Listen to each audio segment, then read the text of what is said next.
આજના સમયમાં આપણે બધા વ્યસ્ત જીવન જીવીએ છીએ અને એમાં ઘર સાફસફાઈના કામ માટે સમય કાઢવો એ ખૂબ જ મુશ્કેલ બને છે। પરંતુ જો હું તમને કહું કે ઓછા સમય અને મહેનત સાથે તમે તમારા ઘરને ચમકાવી શકો છો તો હા મિત્રો, આજના વિડીયોમાં આપણે જોઈશું એવી ઉપયોગી ટિપ્સ અને ટ્રિક્સ જેનાથી તમારા ઘરનું દરેક ખૂણો માત્ર થોડી મહેનતથી જ ચમકતા કાચ જેવો સાફ થઈ જશે।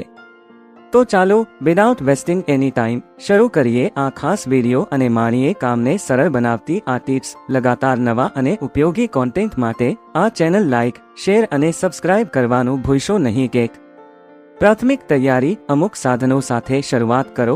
જ્યારે પણ ઘર સાફસફાઈ માટે શરૂ કરવાનું વિચારતા હો તો સૌથી પહેલા તમારા ઉપયોગના સાધનોને એકત્ર કરો, જેમ કે mop, vacuum cleaner, duster, gloves અને સાફ કરવાની બોટલ્સ। આ બધું તૈયાર રાખવાથી કામ સરળ બને છે અને તમે કોઈ પણ વસ્તુ માટે વચ્ચે અટકશો નહીં। 2.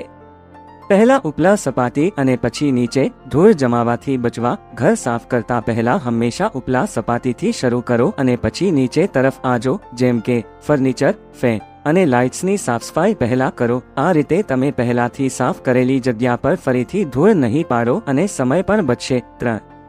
લીંબુ અને બેકિંગ સોડા ઘરેલું ઉપાય ચમકાવો। તમે જાણતા હો કે નહીં, પણ લીંબુ અને બેકિંગ સોડાથી તમે કોઈ પણ જગ્યાની ચમકતી સાફસફાઈ કરી શકો છો। લીંબુમાં કુદરતી એસિડ હોય છે જે ડાઘ દૂર કરવામાં મદદ કરે છે। બેકિંગ સોડા ઘરના ઝાંખા ટાઇલ્સને ચમકાવવામાં ઉપયોગી છે। એક પેસ્ટ બનાવીને ફૂટમાર્ક્સ, બાથરૂમના ટાઇલ્સ અને રાંધણઘરની સાંકડાની સાફસફાઈ કરો। 4. વેક્યુમ ક્લીનર તમારો શ્રેષ્ઠ સાથી। રોજના રોજ સાફ થાય તો ચાલે છે, પણ મહિનામાં એક વાર વેક્યુમ ક્લીનરથી દરેક ખૂણાની ધૂળ સાફ કરો, ખાસ કરીને સોફા, પટ્ટીઓ અને રગ્સ જેવી જગ્યા જેની સાફસફાઈ માટે સામાન્ય રીતે દોડાવવું પડે છે। એમાં વેક્યુમથી કામ ખૂબ જ સરળ થઈ જશે। 5. કાચ અને દર્પણ આ સરળ ટિપ્સથી દાગ મુક્ત બનાવો। દર્પણ અને કાચને દાગ મુક્ત કરવા માટે પાણીને માંડ રીતે ભીંજવેલ ન્યૂઝપેપર અથવા સૂકો કપડો લો। કાચ પર થોડું વ્હાઇટ વિનેગર છાંટો અને પછી ન્યૂઝપેપરના ટુકડાથી સાફ કરો। આથી કાચ ચમકશે અને કોઈ પણ લાઇન કે દાગ નહીં રહે। 6. કિચનના ટાઇલ્સ અને પાટલા તેલના હાટા હટાવો। રાંધણ ઘરમાં જ્યારે પણ ટાઇલ્સ અને પાટલાઓ ઉપર ઓઇલ અને ગ્રીસના લપડા જમાઈ જાય ત્યારે પાતળા સાબુ અને ગરમ પાણીમાં લીંબુનો રસ ભેળવી દો। આ મિશ્રણથી પાટલા અને ટાઇલ્સને ધોઈ લો, આથી ધબ્બાઓ અને ગંધ બંને હટી જશે। 7.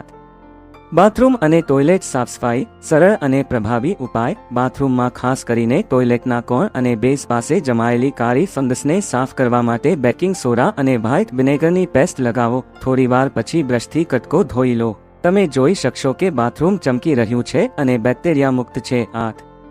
ફ્લોર ક્લીનિંગ મોપિંગમાં નાખો આ ચમકાવનારા પદાર્થ। ફ્રેશનર અથવા ફ્લોર ક્લીનર સાથે થોડું વિનેગર મિશ્રણમાં ઉમેરો અને પછી મોપ કરો। આ મિશ્રણ ફ્લોરને ચમકાવશે, ફ્રેશનરે ઘરને સુગંધયુક્ત બનાવશે અને વિનેગરના એન્ટીબેક્ટેરિયલ ગુણ ઘરની શુચિતામાં વધારો કરશે। 9. ડેકોરેટિવ પીસ અને ફર્નિચર ન્યાય આપો તમારા ઘરને। ફર્નિચરના કોનામાં અને ખૂણામાં જમાયેલી ધૂળને કપાસના કપડાથી ધીરે ધીરે સાફ કરો। તમે ફર્નિચરને વધુ ચમકાવવા માટે ફર્નિચર પોલિશનો ઉપયોગ પણ કરી શકો છો, આથી ધૂળ લાંબા સમય સુધી નથી જમાય। 1.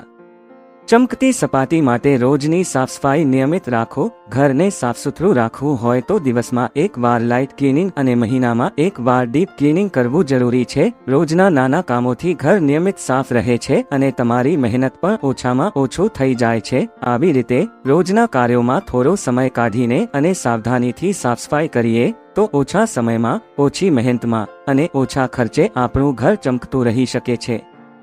વિડીયોના અંતમાં ફરી એકવાર યાદ અપાવું છું કે જો તમને આ વિડીયો ગમ્યો હોય તો લાઇક, શેર અને સબસ્ક્રાઇબ કરવાનું ભૂલશો નહીં। આભાર।